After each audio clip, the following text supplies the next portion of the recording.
Vous écoutez Radio Ici et Maintenant, la revue de presse économique du mercredi. Aujourd'hui avec Gérard Fouché, on parle depuis 14 heures de monnaie, d'humain, de création monétaire, d'économie, de toutes ces questions qui se mélangent et qui n'en forment finalement plus qu'une. Gérard Fouché est l'auteur de ce livre, Les secrets de la monnaie, changer la monnaie pour changer le monde, aux éditions Yves Michel. C'est paru à l'été 2013 et on parle pas seulement du livre, mais toutes les questions afférentes, on va dire, à ces questions monétaires. On en parle donc depuis 14 heures sur Radio Ici et Maintenant. Je rappelle le numéro du standard pour intervenir et poser vos questions ou faire vos remarques à Gérard Fouché. C'est le 08 92 23 95 20. Gérard, on va revenir sur les questions de monnaie alternative et autres dans quelques instants. Juste avant, je voulais revenir sur un sujet dont tu m'as parlé avant l'antenne, dont tu voulais parler, qui est très très intéressant, c'est celui des règles du jeu. Les Ah oui. règles, on l'a évoqué un tout petit peu avec un auditeur tout à l'heure, la question des règles du jeu. Je voulais en parler aussi quand on parlait tout à l'heure de finance islamique. Je pensais à quelque chose, je me disais, dans la finance islamique, il y a cette notion de risque. Si on prête, en tout cas dans la finance islamique, dans les livres, quoi, voilà, la théorie de la finance islamique, cette idée que si on prend un risque en finançant l'entreprise de quelqu'un et qu'elle s'effondre, eh bien, voilà, on prend sa paume, on a perdu, on a pris le risque et on a perdu. Aujourd'hui, on a le sentiment que pour les plus grands investisseurs, les grandes banques, les grands fonds de pension, il n'y a plus cette notion de risque et que finalement, quand ces banques prennent de mauvaises décisions, quand ces investisseurs prennent de très mauvaises décisions qui les impliquent et qui mènent le système à la crise, comme on l'a vu en 2008, ou même à l'effondrement d'une société, on a l'impression qu'il n'y a pas vraiment cette notion de risque et qu'ils n'ont pas de compte à rendre et que les règles sont ainsi faites. On parlait du too big to fail tout à l'heure, hein, trop grosse pour tomber, ça veut bien dire ce que ça veut dire. Ça veut dire on peut prendre n'importe quel risque, on peut faire n'importe quoi, on ne paiera pas les pots cassés.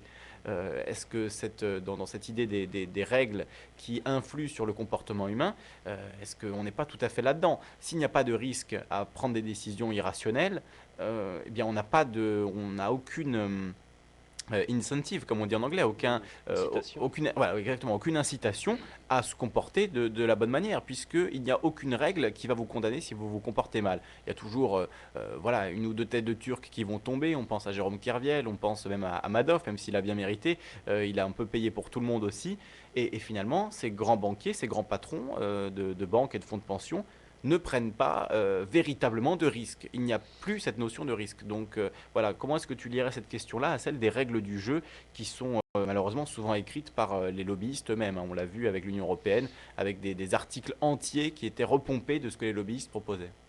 C'est très intéressant tout ça, ce que tu viens de dire là. J'ai noté là, pendant que tu parlais, et j'ai entouré deux mots, pouvoir et impunité. Et il semblerait, on va peut-être en parler tout à l'heure avec les expériences scientifiques qui étudient justement à quel point les comportements sont altérés par les règles qu'on met en place ou qui sont en place.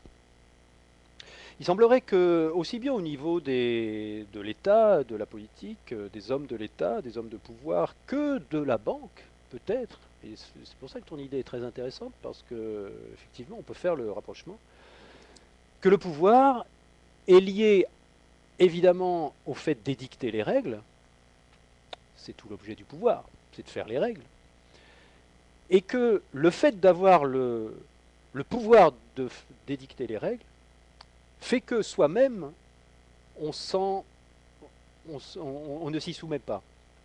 Et donc il semblerait que le pouvoir est lié à l'impunité. Je pense que un gangster qui va aller agresser quelqu'un ne supporterait pas que quelqu'un l'agresse. C'est quelqu'un qui doit être extrêmement sensible à la symétrie des règles. Mais quelqu'un qui veut avoir le pouvoir, et on le voit bien, dès qu'on étudie un petit peu la philosophie politique, on voit très bien que la morale, c'est-à-dire par exemple tu ne tueras pas ou tu ne voleras pas, ne s'applique pas à l'État. Tu ne tueras pas sauf raison d'État. Quand on fait une guerre, on va tuer des gens. Voilà, on paye des gens pour aller tuer d'autres gens. Quand on prélève des prélèvements obligatoires, on ne demande pas l'avis des gens. S'ils ne sont pas d'accord, on fait un avis à tiers détenteur, on se sert. Et donc le fait finalement de disposer de ce pouvoir-là fait qu'évidemment, ce pouvoir-là, il est tellement, par nature, asymétrique, arbitraire, et on peut dire immoral. Le fait de dominer quelqu'un pour l'obliger à faire quelque chose qu'il n'a pas envie de faire, c'est contraire à la liberté, c'est contraire à l'égalité, c'est contraire à la fraternité, c'est contraire à toutes les valeurs. C'est contraire à l'article 1 de la Déclaration des droits de l'homme. Les hommes naissent et demeurent libres et égaux en droit. Si tu me dis ce que je dois faire et que je ne peux pas refuser de le faire, nous ne sommes pas égaux, je ne suis pas libre, et toi non plus, tu n'es pas libre. Parce que le fait de me refuser mon libre arbitre fait que toi, tu es obligé de faire des actions qui sont contraires aux règles que nous avons mises au point ensemble. Donc évidemment, quand on ne voit pas quand on ne voit pas ces choses-là, quand on ne voit pas que la morale ne peut être que quelque chose, ou je dirais les règles ne peuvent être que des choses symétriques, si on considère que les hommes sont libres et égaux, à ce moment-là, c'est qu'on considère que les hommes ne sont pas libres et égaux, c'est-à-dire qu'il y en a qui ont le droit de prendre des décisions à la place des autres et de leur imposer ces décisions-là. Il est clair que quand on est dans un système donc d'asymétrie et d'arbitraire au niveau des règles qu'on impose aux autres, on ne peut pas soi-même se soumettre à ces règles-là, parce que ça voudrait dire que les autres ont le droit de me forcer moi aussi à faire ce que j'ai pas envie de faire. Si moi j'ai le pouvoir et que je force les autres à faire ce qu'ils n'ont pas envie de faire, et que je dis c'est symétrique, c'est normal, ça veut dire que je reconnais que les autres ont le même droit. C'est pas possible. Donc je dois m'exempter de mon propre système. Et donc on arrive à l'impunité. On arrive forcément à l'impunité des hommes politiques, des représentants, des députés, On l'a vu etc. récemment avec l'affaire Dassault. Bien sûr. D'ailleurs, on pourrait plutôt Voilà. plutôt que de parler d'immunité, on pourrait parler d'impunité Ah bah parlementaire. ouais, ouais, ouais. C'est le terme qui est juste, hein. Ce mot d'impunité, effectivement, aujourd'hui, on Voilà. a vraiment le sentiment qu'il y a une classe qui se sent tous les droits. Voilà. Voilà. Donc c'est un retournement des valeurs traditionnelles, des droits de l'homme, de la Constitution. Voilà. Si tous les hommes sont libres et égaux, on n'a pas le droit d'aller tuer quelqu'un sous aucun prétexte. Même pour raison d'État. La mort, le crime, tuer quelqu'un n'est forcément pas justifiable sous aucun prétexte. Ou alors il faut le dire. À ce moment-là, il faut dire, bon, nous justifions le fait qu'on tue des gens, mais à ce moment-là, nous avons un système moral qui dit les hommes ne sont pas libres et égaux en droit. Il y a des hommes qui sont très puissants, qui ont le droit de faire ce qu'ils veulent, qui ont notamment le droit d'aller tuer des populations qui n'ont rien demandé. Mais à ce moment-là, voilà, c'est un système moral qui peut... C'est un référentiel différent, c'est tout, mais il faudrait que ce soit clair. Or là, c'est la confusion qui n'est pas claire. Alors au niveau de la banque, bah, c'est un petit peu toute proportion gardée. Mais bon, il y a quand même des gens qui meurent dans les crises économiques. Hein. Donc il faut quand même qu'il y ait des gens qui prennent des décisions, quelque part, à un moment donné, en se disant, il y a des gens qui vont mourir, mais tant pis. Il y a quand même des gens qui sont capables de dire, il y a des gens qui vont mourir, mais tant pis. C'est quand même... Moi, ça m'embête un peu, ça. Hein, franchement. Et donc voilà, au niveau donc de la politique, on a le pouvoir, on a l'impunité, et au niveau de la banque, bah, on a le pouvoir et on a l'impunité. Et le métier de banquier, c'est pile je gagne, face tu perds. Donc moi je ne perds jamais. Donc on arrive évidemment à ce que les économistes et la plupart des analystes appellent, alors comment ils disent ça, la socialisation des pertes et la privatisation des gains. C'est-à-dire quand on gagne c'est privé, c'est pour les propriétaires, et quand on perd c'est social, tout le monde paye. Et c'est un système universel dans le secteur financier. Donc voilà, voilà, j'ai oublié là de Oui. quoi on était parti. On Mais était parti sur sur votre- l'expérience scientifique, sur les règles du jeu. C'est ça que je voulais Alors oui, t'entendre expliquer. alors on peut se dire, bon, pour qu'il y ait des gens comme ça qui soient à la tête d'une société, il faut quand même qu'il y ait des gens particulièrement cupides, dont la nature soit particulièrement mauvaise. Donc ça veut dire que la nature humaine est mauvaise. Et donc là, moi, c'est pas que je suis d'un avis différent, c'est que nous avons tous, les preuves sont disponibles que c'est pas le cas. Et là, je voulais vous parler de cette expérience qui est extraordinaire. J'en ai parlé l'autre jour. On a fait une petite série de conférences au Lavoir moderne parisien à Paris dans le 18e à ce propos-là. Et donc j'ai raconté cette histoire-là. J'ai découvert ça il y a quelques temps. Ça date ça remonte à l'année dernière. Il y a un scientifique, vraiment un scientifique, qui étudie justement les réactions des humains, des êtres humains, aux aux règles du jeu qu'on leur donne.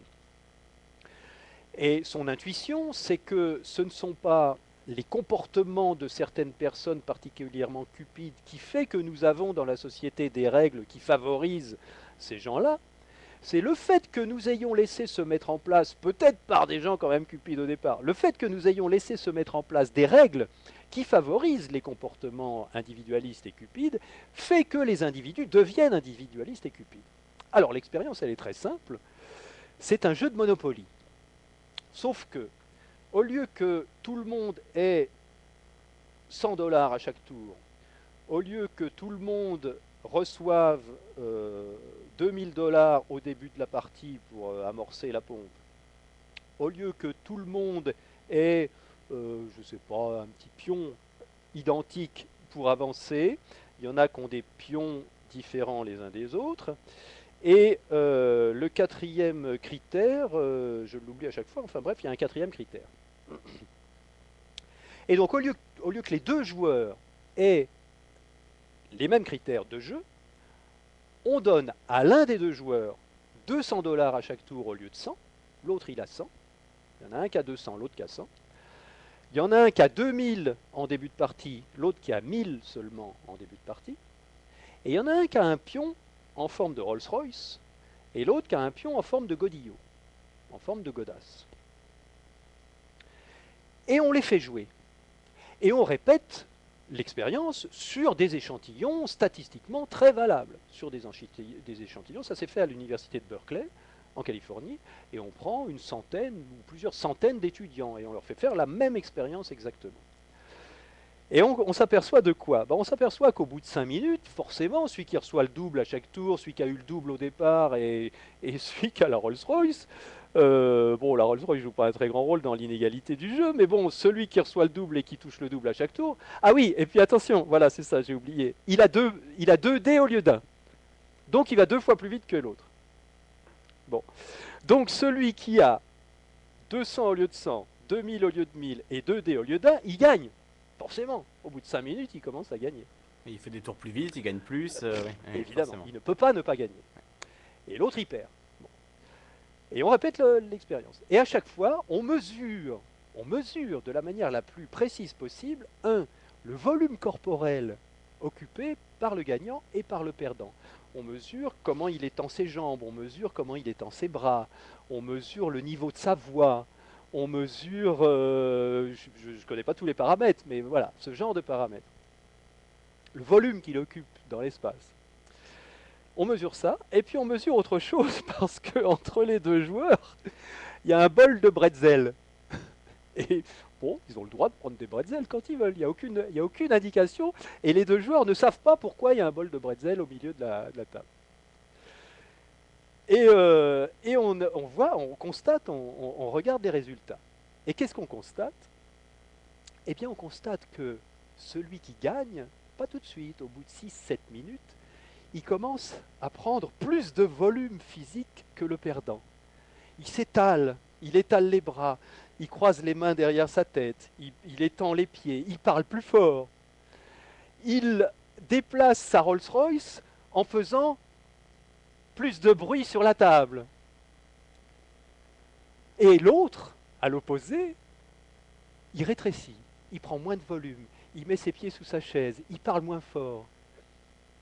Je ne juge pas, c'est ce qu'on mesure scientifiquement.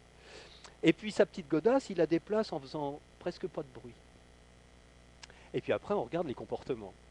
Et on s'aperçoit que le gagnant, non seulement il parle fort, il prend plus de volume, mais en plus, il mange plein de bretzels, alors que l'autre, il n'y touche pas. Et en plus, quelquefois, il arrive que le gagnant, impatient de continuer à gagner, prenne la godasse du perdant pour la déplacer plus vite en faisant du bruit. Et puis, parle au perdant en lui disant « Ah, t'as vraiment pas de chance !» Et en rigolant, il a bon moral, il est content. Il devient indifférent à la souffrance du perdant. Et, Alors et qu'il est clair pour tout le monde que les règles sont complètement asymétriques et qu'il y en a un qui a un avantage exponentiel sur l'autre. Ouais. évidemment, complètement arbitraire. Si on avait pris l'un et qu'on l'avait mis à la place de l'autre, les comportements auraient été les mêmes. On fait l'expérience d'un échantillon de plusieurs. Donc j'imagine on tire au sort au début lequel Bien sera sûr. le. Ouais. Et ils savent qu'ils vont gagner, ils savent qu'ils vont perdre. Ouais. N'empêche que le comportement n'est pas le même. C'est ahurissant. C'est ahurissant. Et donc c'est un scientifique qu'il a un nom marrant, il s'appelle Paul Piff. PI2F, avec 2F. Donc le Paul Piff, il a fait plein d'expériences comme ça, qui toutes prouvent sans équivoque exactement la même chose, à savoir les comportements changent quand les règles du jeu avantagent l'un plutôt que l'autre. Alors c'est très grave, enfin c'est très grave, c'est très intéressant de savoir tout ça, parce que ça veut dire que... Alors les comportements changent aussi au niveau de l'isolement.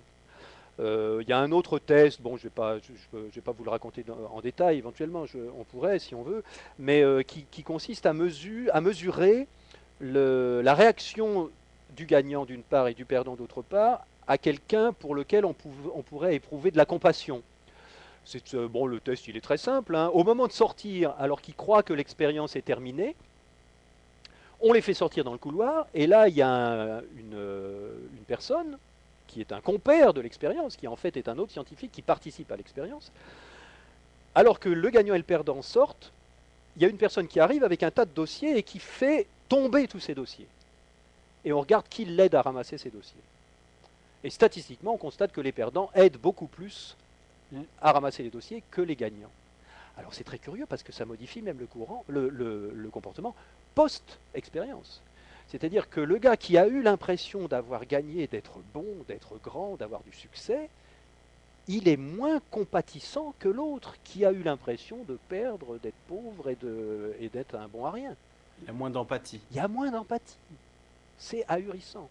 Et alors ça nous explique très bien, très très bien, nous dit Paul Piff, les comportements qu'on constate chez les gens qui profitent d'un système arbitraire et asymétrique, à savoir, ils s'isolent dans les ghettos pour ne pas voir la souffrance d'autrui. Bon, ça, on le constate dans toutes les villes. On peut renvoyer aux travaux des Pinsons Charlot, hein, couple Pinson Charlot sur le monde des super riches, des ultra riches. Tout à fait. On va les recevoir d'ailleurs bientôt. Ah, génial. Voilà, on fera une émission avec eux sur leur dernier livre, La violence des riches. Et Laurent les avait déjà reçus pour leur précédent livre. Je ne sais plus si c'était les Gotha du ghetto, excellent titre d'ailleurs. Oui, oui. Ghetto du Gotha, voilà, c'est ça, les ghettos du Gotha, excusez-moi. Je crois que Laurent les avait reçus pour ce livre-là ou un autre. Voilà, leur travail est excellent, leurs travaux sont vraiment à lire et c'est exactement ça. Hein, voilà. Ce sentiment que tout est dû aux super riches et Voilà. quand on est dans une famille où on est déjà ultra riche, forcément ça ne développe pas l'empathie, ça ne développe pas, il peut y avoir des exceptions évidemment, mais on voit bien cette expérience là, voilà, sur un jeu de Monopoly c'est pas très important, mais quand le Monopoly c'est la vie réelle, quand on parle de vraies valeurs immobilières, quand on est avec dans son portefeuille 5 immeubles à Paris, 2 maisons dans le sud de la France, etc., ben, ça change sans doute la vision qu'on a du monde et la vision qu'on a des autres. Bien sûr, c'est un processus qui est tout à fait bien connu et analysé par les psychologues du monde entier, qui entre autres s'appelle la rationalisation, c'est-à-dire qui consiste à se dire c'est normal que je sois pauvre, c'est parce que je suis nul. On trouve une explication. Et c'est normal que je sois riche, c'est parce que je suis intelligent et que je viens d'une bonne famille et que je travaille beaucoup. Voilà. Et il y a un peu de ça dans l'American Dream d'ailleurs. L'American Dream finalement dit aux gens, si vous n'êtes pas devenu riche, c'est que vous êtes nul. Évidemment. Il y a un peu de ça, quoi. Évidemment. Si vous vouliez vraiment être riche, vous pourriez y arriver par votre travail, ce qui n'est pas forcément le cas. Et alors, ce qui est terrible, c'est que il peut très bien y avoir dans l'échantillon statistique des gens qui bossent comme des dingues et qui arrivent à sortir de la pauvreté et qui permettent aux riches de dire vous voyez, quand on se bouge, on y arrive, et qui permettent même aux pauvres de dire c'est vrai, c'est parce que je me suis pas assez bougé que j'y arrivais pas. Bon, mais seulement c'est sûr que sur 1000 pauvres, il y en a forcément un de temps en temps qui arrive à s'en sortir. C'est normal. Oui, d'ailleurs, sur toutes les parties de Monopoly, il y a peut-être une fois le candidat qui a gagné, le candidat moins favorisé qui a gagné. Une fois sur 1000, c'est possible que ça arrive. Peut-être, il y en a peut-être un qui tire que des doubles triple 1 qui va se faire battre par un gars qui tire que des 6. Oui, pourquoi pas? Oui, oui, c'est possible. Et là, à la limite, il pourrait dire j'ai vraiment pas eu de chance, j'avais le double du reste, et voilà. Et l'autre pourrait dire j'ai vraiment eu de la chance. Donc effectivement, il y a des exceptions. Mais ça ne veut pas dire que quand on a un système qui est par définition, par construction, qui est intrinsèquement arbitraire et asymétrique au niveau de la distribution du crédit, c'est-à-dire de la possibilité de créer, oui, de créer ces entreprises, de progresser, d'avancer, d'investir soi-même dans soi-même. Voilà, aux États-Unis, un gars qui n'a pas accès au crédit, il peut pas aller à l'université, c'est impossible. À moins de Voilà, faire l'armée. à moins de faire l'armée, oui. Puisque l'armée propose des crédits à des Ah taux oui, concurrentiels. ouais, Si on accepte de s'engager pendant 2 ans, d'aller faire 2 ou 3 tours en Afghanistan ou en Irak. Donc on voit bien en plus qu'on se sert de ça pour ouais, ouais, aller ouais. grossir les troupes. Mm. Donc oui, Donc voilà, c'est frappant. Moi, ce qui m'a frappé quand j'ai découvert ces études scientifiques-là, c'est que je trouve ça très encourageant. Très encourageant. Parce que ça veut dire que si nous avons une société où les inégalités ne font que s'accentuer, où les riches sont de plus en plus riches, s'isolent de plus en plus, se sentent de plus en plus invulnérables, et d'autre part, nous avons une énorme proportion de la population qui culpabilise, à qui on oblige de payer une dette monétaire qu'ils n'ont pas demandé, qui n'a pas de chance, qui n'a pas accès au crédit, et donc qui est condamné à rester dans la pauvreté, sauf exception, sauf exception, j'allais dire exception exceptionnelle, oui, sauf comportement exceptionnel ou chance exceptionnelle qui permet de s'en sortir et qui existe dans les échantillons, et bien si on est dans une société comme ça veut dire quoi? Et c'est ça que je trouve très encourageant. Ça veut dire que si on fait des règles plus symétriques, si on fait des règles plus équitables, et qui génèrent de l'égalité entre les joueurs, entre les intervenants, entre les agents économiques, on aura toujours des riches, on aura toujours des pauvres, mais on n'aura pas cet enrichissement exponentiel et arbitraire dû simplement à l'existence des règles. Et donc je me dis, ça m'encourage énormément à continuer à faire ce travail qui consiste à comprendre la monnaie ou à essayer de changer la monnaie ou d'abolir la monnaie pour changer le monde, parce que je me dis que on a un système tel qu'il est, arbitraire, asymétrique, qui engendre une société individualiste, arbitraire, asymétrique, et où la cupidité règne, mais que si on change les règles et qu'on arrive à mettre en place des systèmes alternatifs ou à réformer le système existant et à en faire un système plus équitable, on aura forcément des comportements plus équitables. et c'est le travail de Paul K. Piff, donc, dont on vient de parler, PI2F, pour les gens qui voudraient retrouver. Et je ne sais pas exactement de quelle étude tu viens de parler, Gérard. Le nom de l'étude, est-ce que tu l'as encore en tête? Il y a un PDF quelque part, il y a sûrement Monopoly, ou, enfin bon, il faudrait chercher, je mettrai le lien sur mon site si vous, En si tout vous cas, le il retrouvez. a, il a fait beaucoup d'études dans ce sens, et Ouais. notamment une là, dont je viens de voir le titre, qui s'appelle, je traduis de l'anglais, les hautes classes sociales prédisent un comportement non éthique, une augmentation des comportements non éthiques. Voilà, Voilà, plus la classe voilà. sociale est haute, plus les comportements seront peu éthiques. Et donc voilà, les travaux de Paul K. Piff, PI2F, portent souvent là-dessus. Alors il y a une autre étude qui est également très encourageante parce qu'elle prouve que ça n'est pas irréversible. C'est que le fait de... Si on fait une expérience par exemple où on fait croire à des sujets qu'ils sont gagnants, qu'ils ont de la chance et qu'ils arrivent très bien à faire des choses dans leur vie. C'est très simple, on fait passer des tests à des gens et ils ont tout bon. Voilà, quelle que soit leur réponse, on leur dit qu'ils ont tout bon, donc ça leur donne un état d'esprit en sortant du test de gagnant, de positif. Et puis on fait le test de la personne qui passe dans le couloir, qui fait tomber tous ses dossiers, on regarde s'il l'aide ou pas. Ceux-là l'aident moins que ceux à qui on a fait croire qu'ils étaient perdants et qu'ils étaient nuls, en leur faisant faire le même test, mais en leur faisant croire que tout est faux, qu'ils ont eu tout faux. On les fait sortir du bureau, on les met en place d'une personne qui fait tomber des dossiers, et c'est hallucinant quand on y pense, mais bon, c'est scientifique, ils ont fait ça sur des tas d'échantillons, c'est prouvé, quoi. Les gens à qui on a fait croire qu'ils étaient nuls, ils ramassent plus les dossiers que les autres. C'est quand même fou. Et alors, ce qui est très encourageant, c'est que je ne sais plus comment ça s'appelle, mais ça s'appelle en anglais to prime, c'est-à-dire préparer les gens de manière à modifier leur perception de l'expérience. On fait voir à ceux dont on sait qu'on va en faire les gagnants, dans l'expérience, on leur montre des extraits vidéo, avant l'expérience, une demi-heure, une heure avant. Et on leur montre des tas d'extraits vidéo, une chanson, et saupoudrés dans les extraits vidéo, on leur montre des images d'enfants dans des dépotoirs ou de SDF sur les trottoirs, et mélangées dans d'autres images. Et l'autre échantillon, les perdants, on leur fait rien voir parce que c'est pas ça qu'on étudie. On veut voir le comportement des gagnants. Et donc on leur fait voir une heure avant des images de pauvreté, d'inégalité flagrante. On leur fait faire le test où on leur fait croire que c'est des gagnants et qu'ils ont de la chance et qu'ils sont meilleurs que les autres. On les fait sortir. Et là on mesure, quand la personne vient et fait tomber ses dossiers, on mesure par rapport à un échantillon test à qui on n'a pas montré les images de pauvreté et d'inégalité, vous me suivez? On mesure s'ils vont aider la personne à ramasser ses dossiers plus que ceux à qui on n'a pas fait voir ces images-là, ou moins. Et on s'aperçoit qu'ils aident un peu plus. On s'aperçoit qu'ils aident un peu plus. Parce qu'ils ont vu des images de pauvreté et on leur a fait faire le même test. On leur a fait croire qu'ils étaient des gagnants aussi et qu'ils étaient meilleurs que les autres. Donc ça veut dire que le fait d'être un gagnant et de croire qu'on est meilleur que les autres a tendance à nous isoler.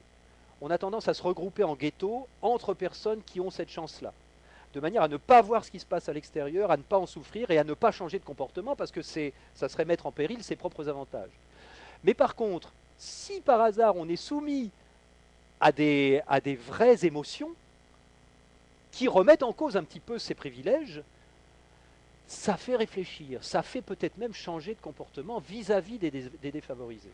Il y a un exemple très, très fort et qu'on entend souvent et que je pense que tout le monde a déjà entendu, de poser la question à quelqu'un qui revient d'Inde, du Vietnam, d'Afrique, Voilà. et qui vous dit c'est incroyable, j'ai rencontré des gens qui n'avaient rien, ils vivaient dans la misère la plus totale, ils m'ont tout donné, ils m'ont invité chez eux, ils m'ont donné à manger alors que je voyais bien qu'ils n'avaient rien.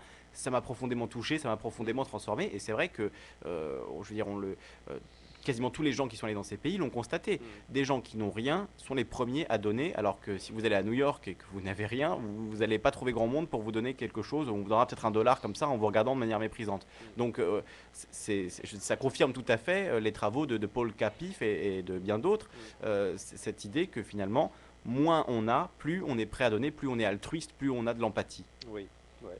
Et plus on est conscient des inégalités que quelque part on provoque soi-même, plus on peut évoluer vers plus d'empathie. Et ça c'est très encourageant. Ça voudrait dire qu'il suffirait quelquefois peut-être de sortir les gens les plus cupides et de leur montrer ce qui se passe et quelles sont les conséquences du système dont ils profitent, pour que peut-être ils aient envie eux-mêmes de changer le système.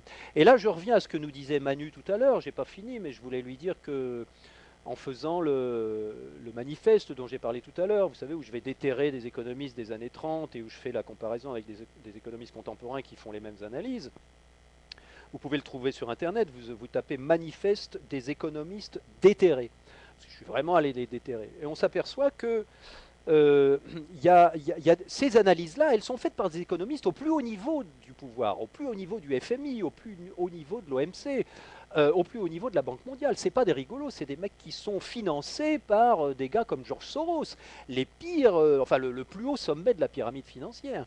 Et ce sont des gens comme, je sais plus, Michael Kumhof, qui est un économiste du Fonds monétaire international, ou même comme Lord Adair Turner, qui est l'ancien directeur de la Financial Services Authority à Londres, c'est-à-dire qui est au sommet de la pyramide et de la régulation financière. Ce sont des gens comme ça qui commencent à dire il va falloir lâcher du lest, il va falloir réformer un peu notre monnaie, il va peut-être même falloir mettre en place un dividende universel pour redonner de l'argent aux gens qui n'en ont pas. Et donc, ces gens-là, qui sont pourtant les premiers bénéficiaires du système en place, ils commencent à se dire ça fait de la douleur, ça fait de la souffrance, et donc les plus généreux, les plus empathiques se disent nous ne pouvons, je n'arrive plus à me regarder dans la glace. Bon, je ne sais pas s'ils se disent, hein, j'imagine, mais je pense qu'à un moment donné, ils ont du mal à se regarder dans la glace le matin parce qu'ils savent ce qui se passe. Et les plus cyniques peuvent se dire il faudrait peut-être que je lâche un peu du lest parce qu'il y a un moment donné, ils vont me foutre la tête au bout d'une pique. ou bien ils vont me redéclencher une guerre, ou les politiciens que je contrôlerai plus vont déclencher une guerre pour se sauver, et ils vont me foutre dans des camps de concentration. Donc il y a un moment où même au sommet de la pyramide, on se rend compte, soit d'une manière empathique, soit d'une manière totalement cynique, que le système va dans le mur. Et c'est pour ça que je voudrais dire à Manu d'être... je voudrais encourager Manu à, de son côté, lui-même, faire ce qu'il peut pour faire connaître toutes ces choses-là. Parce que du bas, nous, on essaye de mettre en place des systèmes alternatifs plus équitables, et du haut, soit par empathie, soit parce qu'ils ont la trouille, ils commencent à lâcher du lest. Donc voilà, je pense qu'il y a une bascule qui est en train de se faire. Et c'est intéressant ce dont tu parles, Gérard, de montrer aux super riches les conséquences de leur action. Ça me fait penser à ce conte de Dickens, le chant de Noël de Dickens, où il y a le fantôme qui montre Magnifique. à ce riche, voilà, les conséquences Ouais. sur la vie de ses employés, de son Ouais. comportement, etc. Et effectivement, c'est comme ça que ça change de la tête vers le cœur. Je crois que c'est Dickens qui avait écrit C'est ça. magnifique. Voilà, Ouais.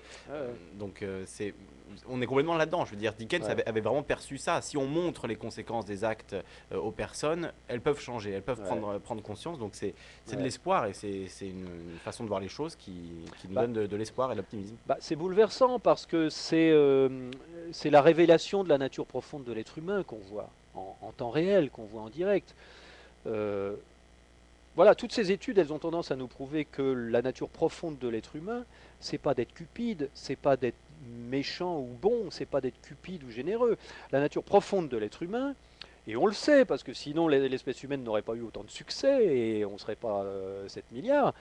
La nature profonde de l'être humain, c'est de savoir s'adapter aux circonstances. C'est ce que nous dit Darwin. Hein. Darwin nous dit pas, nous a jamais dit c'est survival of the fittest, c'est la loi du plus fort. Pas du tout. Darwin nous a toujours dit le plus rentable du point de vue de la vie, c'est la solidarité, c'est le partage, c'est l'échange. C'est pas le plus fort qui gagne, c'est celui qui a réussi à s'adapter au système existant. Celui qui survit, c'est celui qui a compris soit soit il est du bon côté et il participe à la perpétuation de son système, soit il est du mauvais côté. Et à ce moment-là, il se solidaire, on se serre les coudes pour tenir le coup et pas crever. Mais dans tous les cas, l'un comme l'autre s'adapte aux règles du jeu et aux circonstances. Donc on peut dire que si on voit un monstre comme Mr. Scrooge au début du conte de Noël de Dickens, qui petit à petit, voilà, prend conscience, se réveille d'un seul coup et se dit mais qu'est-ce que j'ai fait, qu'est-ce que je suis en train de faire, et tout d'un coup bascule. Évidemment, c'est une très belle histoire puisqu'on se dit mais peut-être que ça pourrait nous arriver à tous. Peut-être qu'à un moment donné, on pourrait se dire mais attends, si je te fais du mal, c'est à moi que je fais du mal parce que nous sommes tous reliés. Peut-être qu'on est en train de passer, et que c'est ça qui est douloureux, de l'âge de la séparation, c'est-à-dire nous sommes tous séparés les uns des autres, donc il faut accaparer, il faut accumuler, nous sommes séparés de la nature, donc on s'en fout, il faut piller la nature parce que c'est nous qui comptons, on est séparés de l'univers, donc on n'a aucune relation spirituelle avec quoi que ce soit, puisque nous sommes des êtres rationnels qui ne pensent qu'à maximiser notre intérêt personnel. On est en train de passer de ce modèle-là à un modèle où on se dit, peut-être que ça a été complètement faux. Peut-être que les bouddhistes avaient raison, peut-être que tout est interrelié, peut-être que la physique quantique est vraie, peut-être que tout est relié, et que le libre arbitre existe, et qu'on peut, en observant la réalité, la modifier. Et donc si tout ça est vrai, peut-être que effectivement chaque particule de matière est reliée consciente de l'autre particule de matière, peut-être que nous sommes tous en empathie, peut-être que nous sommes tous conscients de la souffrance et des bienfaits que nous pouvons apporter aux uns et aux autres, et peut-être à ce moment-là, que ce qui est tellement douloureux dans l'époque que nous vivons, c'est ce passage-là, où on comprend qu'il y a un système qui ne, qui ne correspond plus à nos souhaits profonds, et qu'on est en train de passer à un autre système qui correspondra mieux à nos souhaits profonds, mais qu'on ne le connaît pas encore, qui reste complètement à créer ce système futur. Et forcément, ça fait peur d'être face à un canyon qu'on doit traverser, mais il n'y a pas de pont. Donc le pont, c'est à nous de le construire.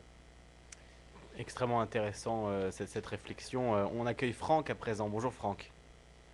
Bonjour à tous. Bonjour à toi. Bonjour Franck. Euh, et puis je suis obligé de commencer par de dire un grand merci quoi pour cette émission. D'habitude, j'ai plus trop le temps d'écouter le mercredi, et puis là, bon, il se trouve que voilà, j'étais là. Un grand merci à tout point de vue, parce que bon, moi qui ne suis pas économiste, bon, j'ai fait pas mal d'études et je pense avoir une certaine rationalité étant donné que je suis enseignant, et les parallèles que vous faites qui pour moi sont extrêmement d'autant plus parlants que je suis prof de biologie, donc évidemment Ah. ce que vous avez pu dire auparavant ça m'intéresse. Enfin, c'était pas pour ça que j'appelais, en fait j'ai appelé juste au moment où j'ai reçu un coup de fil, j'ai pas pu vous expliquer. Au début je voulais appeler juste pour une ou deux petites bêtises, mais peut-être comme ça je vais pouvoir peut-être vous amener peut-être à approfondir ce que vous veniez d'entamer quand j'ai repris l'antenne. Bon, déjà, j'avais une petite remarque par rapport au mode de comportement en effet qu'on a. C'est vrai que moi, j'en parle aux élèves à un certain point de vue, puisqu'on a des choses sur la vision, et quand on aborde le fait que voir, finalement, c'est le résultat d'un processus biologique, mais notamment aussi qui fait intervenir la mémoire, et que la mémoire, qui a une association entre différentes choses, et entre le moment où le sentiment qu'on avait ce jour-là, et finalement, si on n'était pas bien, et qu'il y a un barbu qui a été méchant, forcément, notre cerveau fonctionne d'une manière plutôt logique, je sais pas si c'est le bon terme, mais d'une manière un petit peu bête, c'est-à-dire que là, à partir du moment où on va revoir des scènes avec des similarités de ce qu'on a pu voir auparavant, des zones de mémoire vont être réactivées et vont nous remettre dans l'émotion dans laquelle on était, et justement, finalement, j'amène à faire comprendre aux élèves que, la science, en tout cas le raisonnement scientifique, en tout cas le fait de d'abord partir de faits, et c'est quelque chose d'assez antinaturel, mais finalement qui nous amène à comprendre en effet qu'on peut être entre guillemets des animaux, des loups, et enfin tous les comportements que vous avez expliqués via les expériences, c'est-à-dire que finalement on a tendance à s'étendre, voilà, et on prend des habitudes qui sont finalement des habitudes assez envahissantes par rapport à l'autre, ou sans trop de considération. Bon bref, voilà, enfin j'en profite pour dire que même malgré le système d'éducation qui peut être critiquable, en tout cas moi j'essaye de profiter de toutes les petites possibilités pour imiter ce genre de message. Et d'ailleurs, les élèves de lycée, parce que c'est en lycée que je suis maintenant, sont très réceptifs à ça, en tout cas dans ceux qui sont dans la filière scientifique ou qui aiment comprendre les choses. Et je trouve que ça devrait quand même être beaucoup plus généralisé à plein de choses. Voilà. Alors, c'était justement un peu sur ma question. J'avais deux questions, deux avis et je vous laisserai répondre, puis je raccrocherai aussi. C'est qui finalement du travail au noir, finalement le travail au noir, mais c'est quelque chose c'est beaucoup plus bénéfique que le reste. Alors je sais pas, je provoque un peu, voilà, je pose une question, finalement voilà, c'est des gens qui d'un certain point de vue s'entraident, il n'y a pas forcément d'intérêt, en tout cas il y a des intérêts bien compris de part et d'autre et choisis et pas spécialement subis, donc voilà, je sais pas si vous aurez une réflexion là-dessus, après peut-être l'élargir sur un point de vue plus évidemment macro, qui est c'est peut-être plus, on pourrait peut-être le voir d'une manière plus négative, quoi. L'autre question que j'avais, c'était, j'en avais deux autres. Moi, ce que je constate quand même, c'est que par rapport à tout ce que vous venez de dire, cette idée de compréhension de la monnaie, de compréhension qu'en effet, il y a des systèmes avec des riches qui forcément sont de plus en plus riches, etc., etc. Il y en a quand même, et pas qu'un peu. Je veux dire, il y a quand même la moitié qui vote d'un certain côté, point de vue UMP, ou en effet, qui pense vraiment, enfin, je veux dire, qui ne pense pas, je pense justement d'ailleurs, mais qui croit, qui dit, mais oui, mais c'est vrai, les riches, c'est eux qui créent l'emploi, c'est à eux qu'il faut donner les sous. Et là, je me dis, mais quel loupé ils réfléchissent même pas. Puis, comme j'en connais, on voit un peu ceux qui sont un peu ouverts d'esprit, finalement, quand ils ont d'autres arguments en face, bon, bah, du coup, ils se rendent compte que, ouais, c'est un peu ballant leur manière de voir, ça tient pas la route, mais ils sont très peu à être comme ça. Bon, je me dis, quel gros loupé de l'éducation, quel gros loupé de l'autonomie de conscience, et puis alors, quelle horreur de la télé, évidemment, qui abrutit encore plus ces gens-là, parce que ce sont ces gens-là qui regardent TF1, etc., etc. Bon, je ne sais pas si vous aurez un point de vue là-dessus. Et, je termine ce deuxième point juste en disant que moi, je connais des personnes, j'ai déjà discuté avec des personnes très riches. Et je dis bien très riches.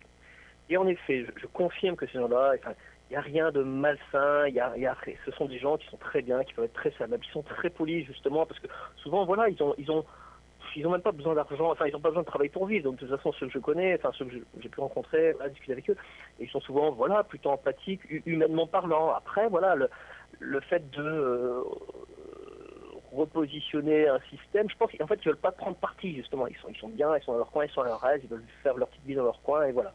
Et il n'y a pas de côté négatif. Alors ce sont des personnes, voilà, évidemment, qui ne sont pas qui ont une rentabilité et qui du coup vivent de leur voilà, de ce qu'ils ont pu accumuler ou percevoir par d'autres biais, et pas, ce ne sont pas des chefs d'entreprise, des entrepreneurs qui sont dans une envie de conquête, hein, mais voilà, mais bon voilà. Et c'est vrai que je confirme ce point de vue, c'est-à-dire que finalement voilà, qui pose des problèmes dans ce système-là, ou qui fait que ce système se maintient. Bon, peut-être que vous pourrez reclarifier votre point de vue là-dessus. Et voilà. Et la dernière question, bah justement, c'est un peu la même chose. C'est voilà, il y a des émergences a priori. Alors maintenant, moi, que je suis arrivé dans une petite ville à peu près 10 000 habitants, je me dis bah tiens, peut-être une monnaie locale, est-ce que ça pourrait peut-être créer un intérêt. Bon, si j'arrive à m'y fixer, et puis voilà, peut-être dans 5 ans, dans 10 ans, j'en sais rien, j'arriverai peut-être à me lancer ou à aider des gens qui me lancent là-dedans. Mais est-ce que vous avez des infos ou des expériences ou qui permettraient de commencer à réfléchir sur ce point-là, c'est-à-dire que quel pourrait être l'effet d'une masse critique ou de plusieurs éléments, voilà, de convergence, voilà, de changement de système, et qui permettrait de faire changer le système. Alors évidemment, on pourrait penser voilà, une révolution, faut tout casser, etc. Et c'est vrai qu'on est un peu dans cet esprit-là peut-être en ce moment, dans ces temps un peu compliqués. On se dit qu'il vaudrait mieux, voilà. Mais est-ce que il y a des études sur voilà, l'effet de masse critique, enfin l'effet de comment dire, de phénomène de création de nouveaux systèmes qui petit à petit arriverait à faire modifier le fonctionnement actuel. Voilà, je ne sais pas si j'ai été suffisamment clair pour mes questions. Et voilà, et sinon je vais vous écouter. Merci Franck. Allô, Merci beaucoup, Franck. d'accord. J'ai Je bien vous tout écoute noté. à la radio alors. Voilà, Merci. on écoute la réponse de Gérard et après on accueillera Philippe. Merci beaucoup de ton appel, Franck, et de ces remarques très intéressantes. Gérard. Bah alors, bon, pardon, vous avez commencé par le travail au noir. Effectivement, j'ai lu un bouquin il n'y a pas très longtemps qui s'appelle, un petit peu comme un clin d'œil au bouquin d'Adam Smith, qui s'appelle en anglais The Stealth of Nations. Vous savez, il y a le bouquin qui s'appelle The Wealth of Nations, la richesse des nations. Et là, c'est un anglophone qui a écrit un bouquin qui s'appelle The Stealth of Nations, c'est-à-dire la ruse des nations. Et il a fait une étude, mais alors énorme, sur justement l'économie informelle, ce que vous appelez le travail au noir. Et bon, je ne vais pas vous parler une heure du bouquin, mais en gros, sa conclusion, c'est que le seul secteur de l'économie qui connaît une croissance exponentielle en ce moment, c'est le secteur informel. En particulier dans les pays en voie de développement comme l'Inde ou l'Afrique. Pourquoi ? Bah, tout simplement parce que je ne crois pas que la différence fondamentale, elle soit entre une classe dominante et une classe dominée, ou entre les riches et les pauvres. Il y a une différence plus profonde que ça, qui est entre les gens qui considèrent que les êtres humains sont libres et égaux, et que par conséquent les relations entre êtres humains ne peuvent être que symétriques, libres et égales, ce qui veut dire volontaires des deux côtés. Et puis une autre catégorie de gens qui considèrent que les êtres humains ne sont pas libres et ne sont pas égaux, et que donc certains ont le droit d'obliger les autres à faire ce qu'eux ont décidé. Et donc, on se heurte évidemment à la notion d'État, de secteur bancaire, etc., où certains se disent « nous sommes particulièrement bien formés, nous sommes entourés d'experts de tous ordres, nous avons le pouvoir, nous avons l'immunité, et donc nous savons ce qui est bon pour tout le monde. Et donc nous laissons les gens nous élire, après nous avons le pouvoir, et nous faisons les lois, en expliquant aux gens, voilà, nous faisons cette loi-là parce qu'elle est bonne pour vous. Et donc le travail au noir, finalement, c'est une manière de faire valoir les principes de base de la liberté et de l'égalité et des interactions volontaires entre les individus. Et donc on se heurte à la différence entre les contrats et la législation. D'une part, on a des contrats qui ne peuvent exister que par adhésion volontaire entre des individus ou des groupes d'individus.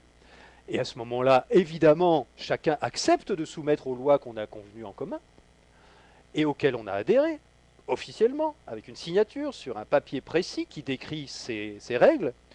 Ou bien on fait des lois, on fait de la législation, Et à ce moment-là, on déclare qu'il y a un projet commun pour l'ensemble d'un pays. On déclare que le bien commun, certains le connaissent et d'autres pas. Et à ce moment-là, on fait les lois qui vont vers ce bien commun. Et là, on peut se poser la question, quel est le projet d'une association de citoyens volontaires pour construire quelque chose en s'engageant par contrat à le faire et à respecter des règles précises? Quelle est la validité de ça? Quel est le projet? Et donc là, en général, on constate qu'il y a un véritable projet. On construit une maison, on construit une association, on fait un système d'échange local, on fait, je ne sais pas, un rond-point dans telle commune parce que le conseil municipal est d'accord pour le faire et qu'il a consulté sa population locale. Ça, ce sont des contrats.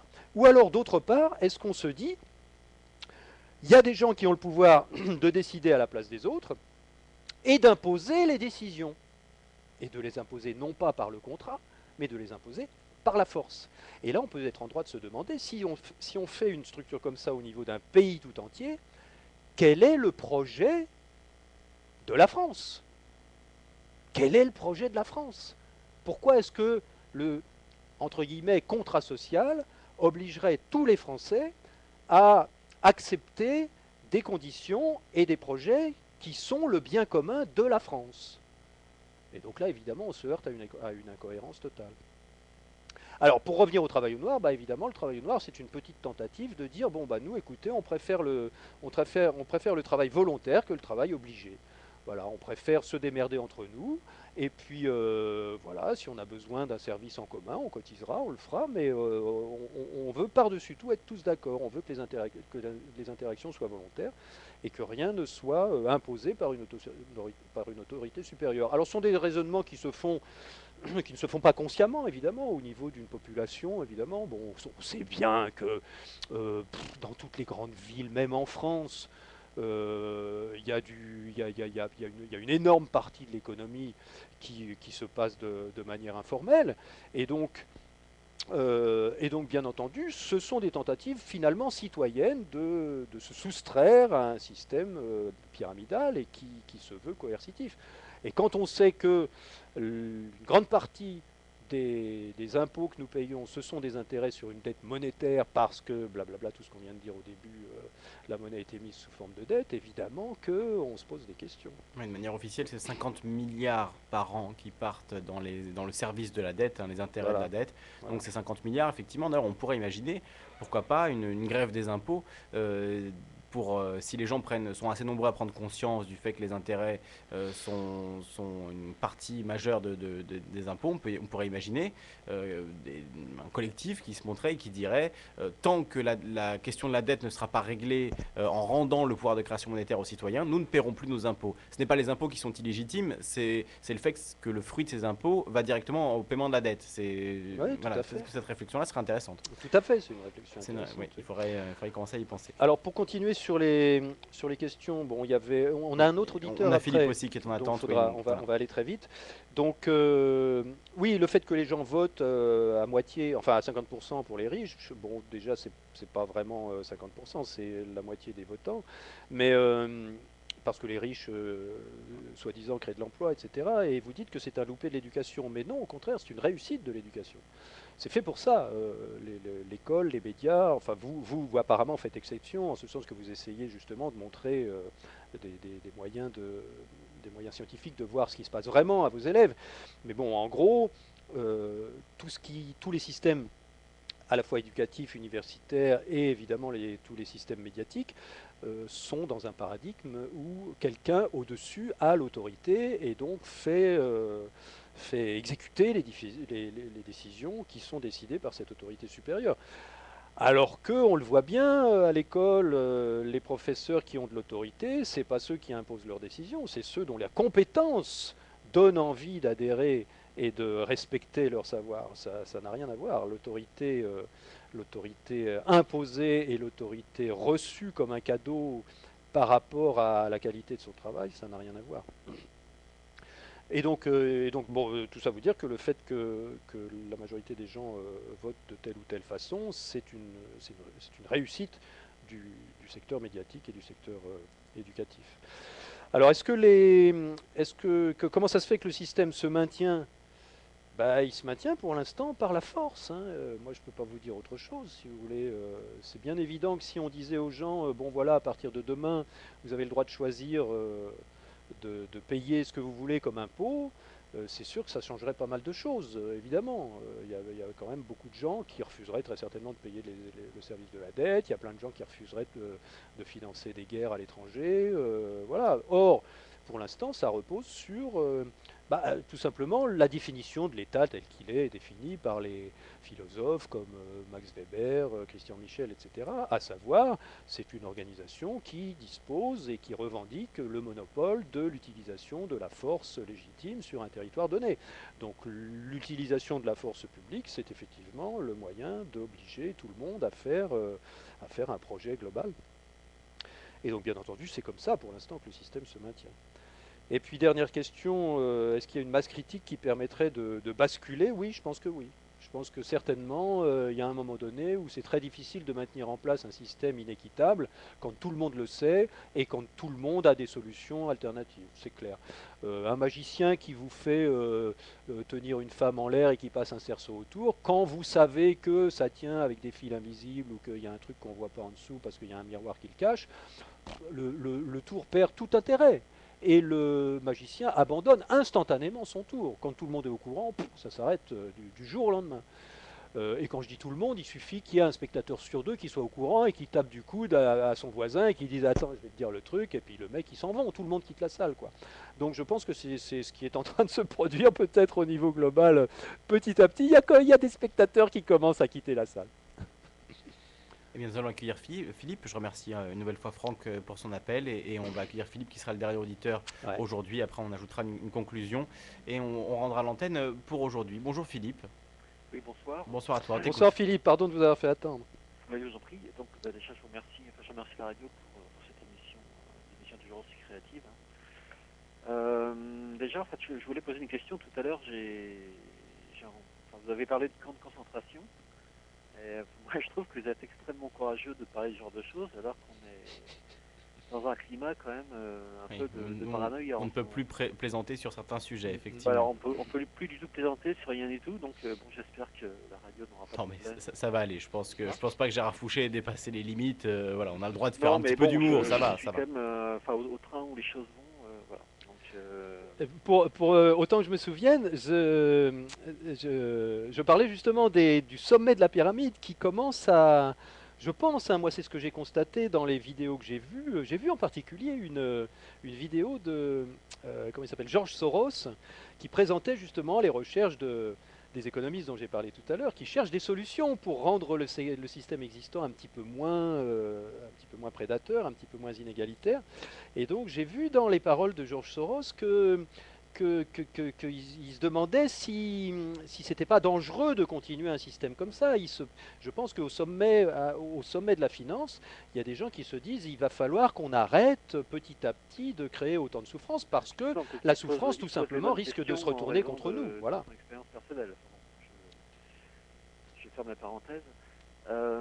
Simplement, est-ce que donc, moi je parlais de ça, mais c'est vrai qu'on est quand même dans un climat qui est quand même assez tendu et je sais pas, il y a une espèce de neuf langues là qui est en train de se créer. C'est quand même assez difficile de parler ouvertement. C'est vrai. Compte tenu simplement également de ce que vous dites sur les monnaies alternatives, est-ce que vous ne pensez pas que la monnaie finalement c'est simplement l'instrument d'un pouvoir et d'un pouvoir militaire? Si les États-Unis ont réussi à rendre le dollar universel, c'est qu'ils ont une puissance militaire presque sur le monde entier, quoi. Oui. Et parce que finalement leur monnaie elle vaut pas grand chose, quoi. Si on faisait un vrai Monopoly avec des vraies règles entre par exemple les Américains et les Chinois, je pense qu'à ce moment-là ça serait le yuan qui deviendrait la monnaie de référence, hein. Et vous Donc, aviez est-ce que vous pensez pas quand même que c'est un peu bon, je suis désolé de vous le dire, bien que j'apprécie vos propos, mais c'est quand même extrêmement utopique ce que vous dites. C'est-à-dire dans tous les États, donc surtout les États-Unis, il y a quand même des lobbies extrêmement forts, et donc le lobby militaire, à moins de le casser, on voit pas trop bien ce que ça peut donner. Et ces lobbies-là, ils ont également existé soit dans l'Allemagne nazie, soit dans l'URSS. Donc, bien que dans l'URSS, il n'y avait pas de puissance financière. Et donc, je suis d'accord qu'effectivement, les gens peuvent peut-être s'échanger des choses sans argent, une économie de troc, mais tout ça, ça reste quand même extrêmement réduit. Quand par exemple, actuellement, si on veut parler par exemple du marché euro-atlantique qui va se passer, c'est pas finalement c'est parce qu'il y a des bases américaines en Europe qui vont d'ailleurs de plus en plus loin que l'économie, cette économie-là, on nous l'impose. D'ailleurs, juste à ce sujet, je fais une incise. La semaine prochaine, on recevra Magali Pernin du blog contrelacour.fr qui fait un très bon travail d'analyse des politiques de gouvernance économique en Europe. Et on parlera aussi pendant une partie de l'émission du traité transatlantique qui est en négociation en ce moment. Donc voilà, sur ces questions-là, on aura vraiment une émission de fond et on analysera en profondeur les éléments la semaine prochaine avec Magali Pernin. Voilà. Voilà, de même, il y a des éléments, des pays qui sont connus, qui ne font pas partie de l'Europe, et qu'on essaie de faire entrer dans l'Europe, alors que n'ont absolument rien à voir avec l'Europe, et tout ça, c'est quand même, alors qu'ils sont des alliés extrêmement fidèles des États-Unis, et qui sont membres à part entière de l'OTAN, et tout ça, ça n'a absolument rien à voir avec l'économie, c'est l'expression d'une mainmise militaire, quoi. Donc moi, je vous écoute, mais je trouve que ce que vous dites, c'est extrêmement utopiste, quoi. Oui, bien Voilà. sûr, bien Alors, en sûr, vous avez espérant que raison. mes propos ne portent pas tort à la radio.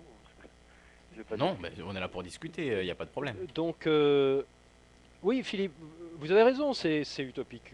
C'est utopique au 14 janvier 2014, effectivement.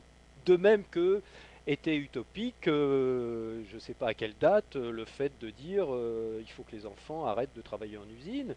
De même que c'était utopique à une certaine date de dire les femmes devraient avoir le droit de vote.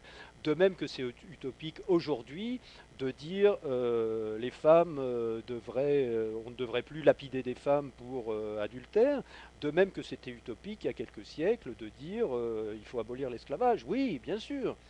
Ce sont Est-ce des que vous ne changements. pensez pas justement que l'arrêt de ces pratiques, ou la naissance d'une autre pratique, ça va être généré par soit une révolution, soit une guerre, enfin, quelque chose d'assez violent, quoi. Non, Oui, oui, peut-être, pas forcément. quelque chose d'assez doux, Pas forcément. j'y crois pas. Comment s'est passée l'abolition de l'esclavage? Comment s'est passé le vote des femmes? Comment s'est passée l'émancipation des enfants du travail? Ça c'est pas, c'était des changements extrêmement fondamentaux de la pensée d'une société. Ça s'est quand même passé après la Révolution française, qui a été quand même assez sanguinaire. Oui, oui, oui, oui. Voilà. D'accord. Ça a Bah, quand même écoutez, coûté moi, pas mal de têtes, quoi. enfin, moi, tout ce que j'essaye de faire dans mon travail, c'est de faire que ça soit le plus possible par l'éveil des consciences et par l'information et par le partage des connaissances et que ce soit le moins possible par la violence, parce que justement, une des idées principales, comme vous l'avez très bien souligné, c'est de sortir d'un système monopolistique de domination par la violence. Bon, c'est clair que ce que vous avez dit est tout à fait juste. Le dollar ne tient que parce que le pouvoir monétaire finance le pouvoir de la force et le pouvoir de la force permet de faire circuler le pouvoir monétaire et de le maintenir en place. Donc voilà, c'est une synergie qui existe entre le contrôle de la monnaie et le contrôle de la puissance militaire.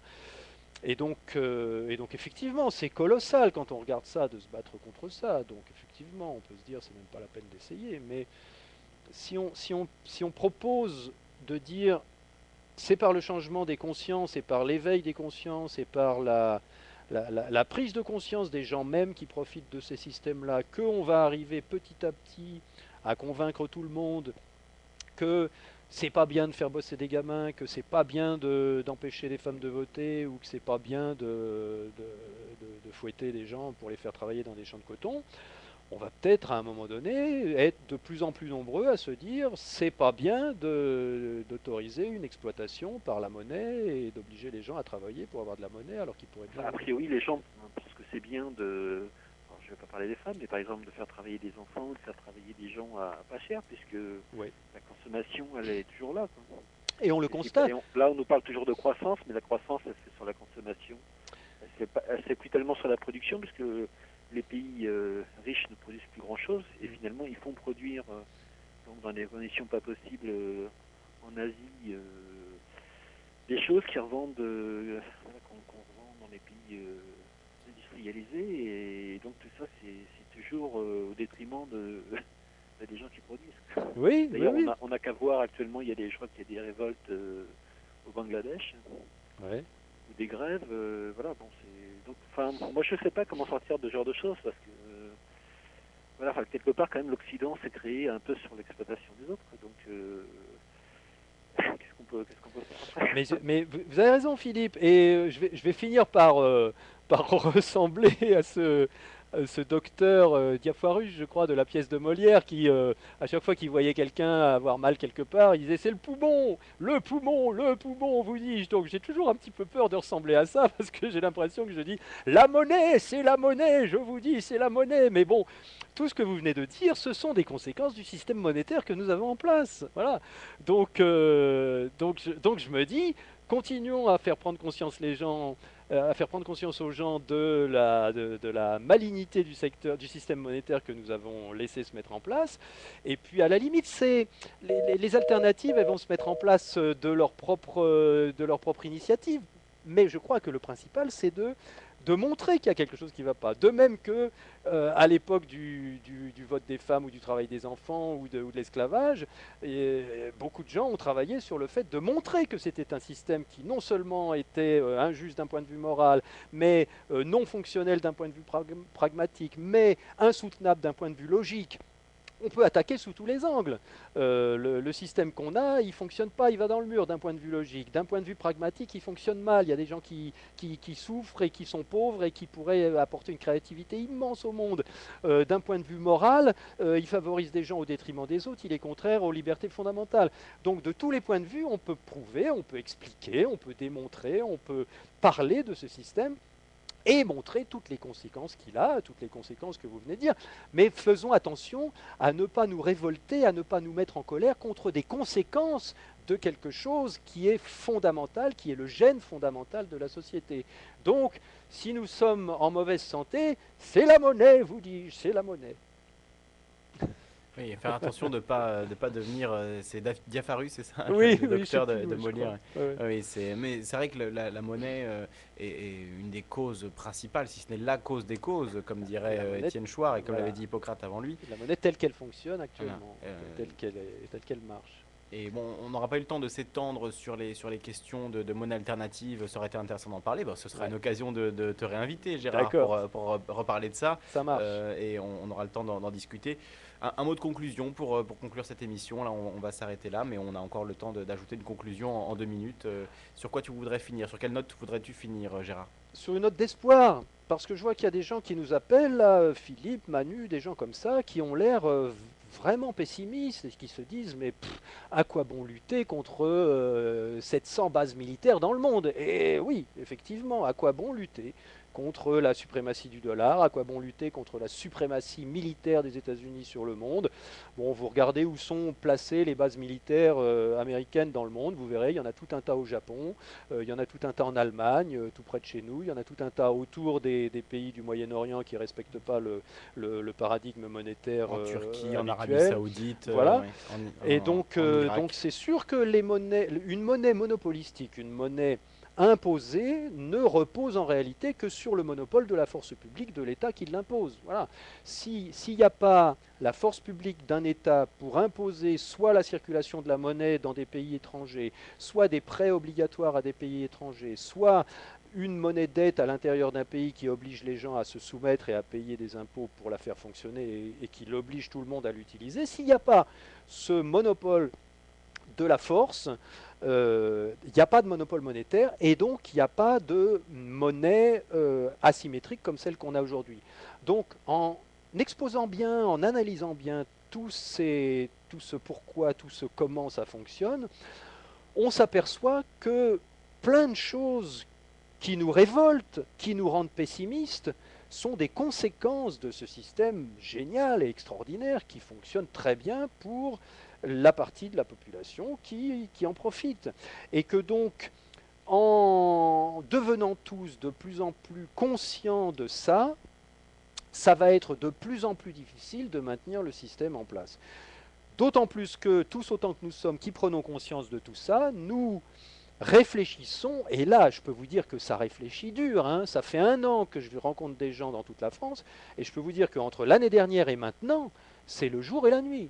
Il y a des systèmes d'échange nouveaux qui éclosent dans tous les coins, il y a des monnaies complémentaires qui éclosent dans tous les coins, il y a de la recherche dans tous les coins, il y a des projets de monnaie globale, de monnaie cryptée sur Internet dans tous les coins.